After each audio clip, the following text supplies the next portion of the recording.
Hi, welcome to Lesson 8, and we're going to continue the work that we've been doing in the bass clef.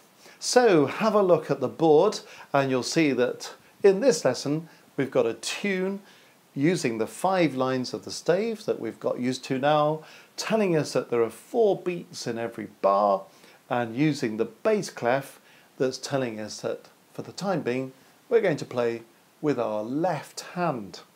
So in the last couple of lessons we've been learning about this note, middle C in the bass clef, and we've been learning about this note, which is one beneath middle C, B, also in the bass clef. So today we're going to go on and learn a third note in the bass clef, and it's going to be this note here. Now, if you have a good look at this note that we're learning today alongside the notes that we've already done, you might be able to work out what you think this note is. This was C, and it was sitting on this extra line above the stave. Then we said we went down one step to B, to the note next door, didn't we? Going down, going lower, and this note's in the space between the extra line for middle C and the top line of the stave.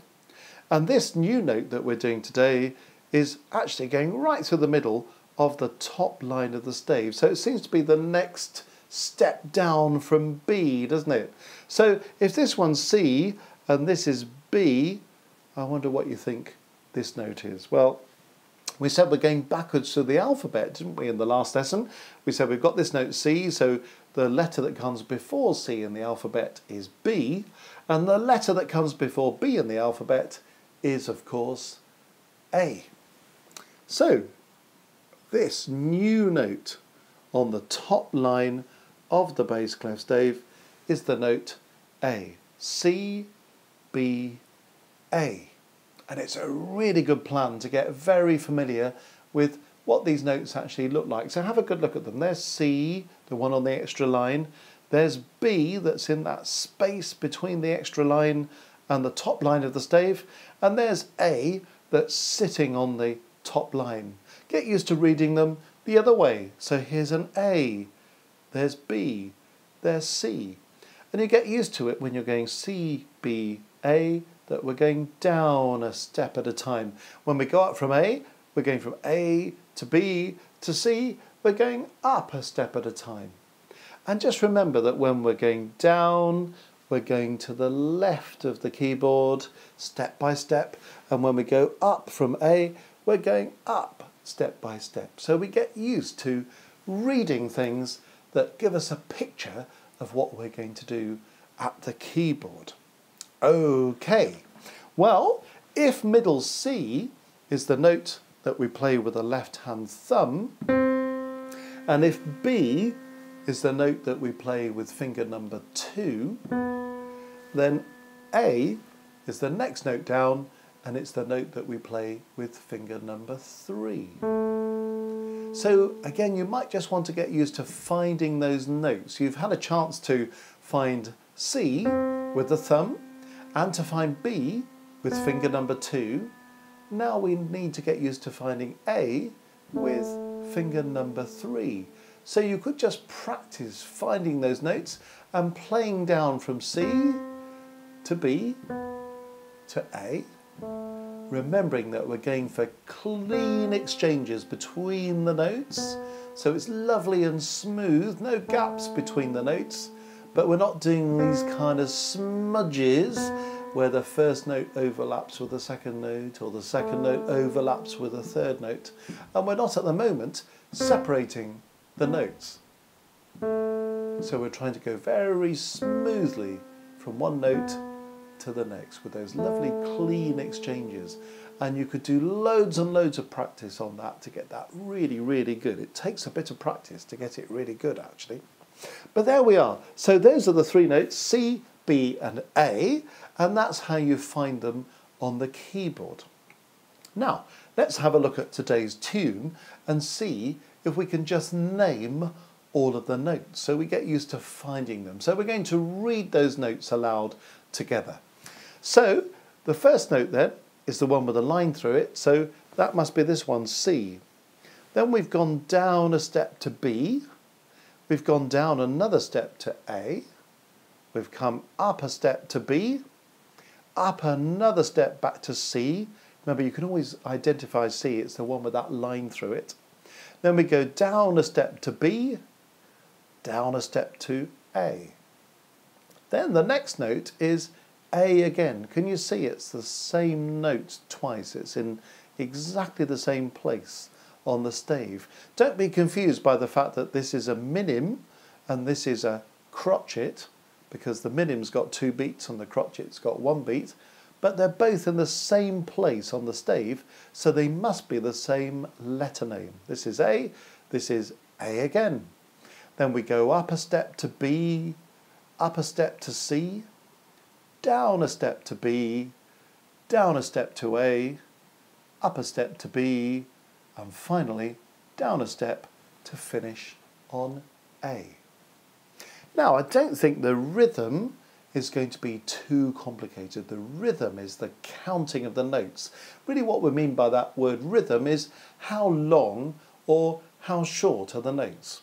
We've learnt that some notes are 1-beat notes like crotchets, or 2-beat notes like minims, or 3-beat notes like dotted minims, or 4-beat notes like semibreves. But whenever we're talking about how many beats there are on a note, we're talking about the rhythm. So let's think about the rhythm and just see if we can clap the rhythm as we've done a few times before. I'll count 4 for nothing and then we'll just try clapping the rhythm. 1, 2, 3, 4. 1, 2, 3, 4. 1, 2, 3, 4. 1, 2, 3, 4. 1, 2, 3, 4. So you can see it's a piece that's almost entirely full of crotchets, but we've just got 2 minims. You might also remember in the light of the last lesson that we were talking about musical sentences, musical phrases. And can you see I've got 1 phrase mark here for the first 2 bars and another phrase mark here for the next 2 bars. And it's quite interesting to see that the longer notes sometimes come at the ends of the phrases. It's where we stop for a musical breath. So we do sometimes have longer notes at the end of the phrase just to help us to take that musical breath. That's why we've got minims here and here at the ends of those phrases. Well, I think it's time we had a go at playing today's piece. So see if you can get your hand on the keys, the left hand, remember. Just remember you're sort of sitting up quite straight without being uncomfortable. Those shoulders are nice and relaxed, so you haven't got shoulders up here somewhere and they're not all forwards like this, or they're not pushing too far back, but they're just kind of suitably relaxed. And your elbow's free and your wrist is free and these fingers are nice and droopy, remember. And then we're going to get our thumb on C, so we can play C on the side of the thumb, and we've got our fingertips ready to play B's and A's on finger 1, the thumb, for C, finger 2 for B, and finger 3 for A. So when you're ready to do that, we should be able to play the piece. I'll count 4 for nothing and we'll have a go.